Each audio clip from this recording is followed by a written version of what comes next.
Morning. Top Gun here, a little after 3 a.m. on the West Coast, Wednesday, December 8th. This is the YouTube pre-market commentary.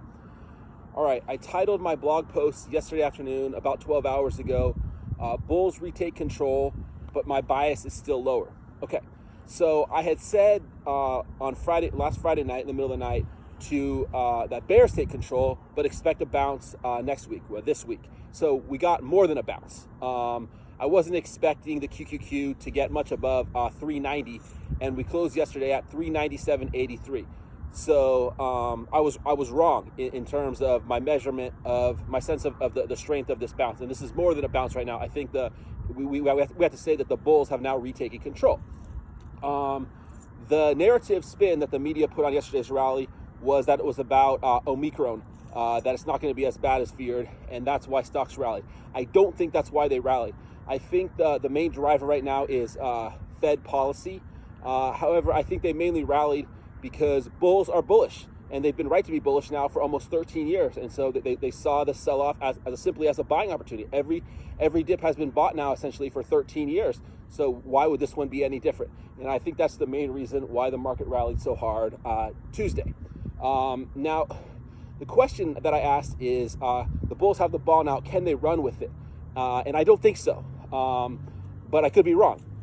Now the futures were up pretty solid most of the night, as was Europe. However, they're starting to roll over now. I see in the last hour or so, Germany, France, England, and our futures as well, with the S&P futures flat and the Nasdaq futures up about 0.25%, Russell down about 0.1%. So for me, the levels are Nasdaq 16,000 and QQQ 400. Right, so I had previously talked about the range on the QQQ between 390 and 400. We broke below that 390 and sustained it, and that's what led me to make my call that the bull market is over. But now we're back in that range, and in fact, at the top of that range with the close yesterday at 397.83. If bulls can push the QQQ and the Nasdaq above 416,000 and close above there and hold it, that's going to negate my bear market call, and that's going to get rid of my bearish bias. Because the market is crowd psychology. Okay, fundamentals matter, but only as they're filtered through the mind of the crowd. The market is people, as Bernard Baruch said so well in his autobiography, My Story. Okay, why do I remain bearish? There's a variety of reasons, but one of them is that beneath the surface, so many stocks have cracked, and another one is cracking this morning, and that's Stitch Fix.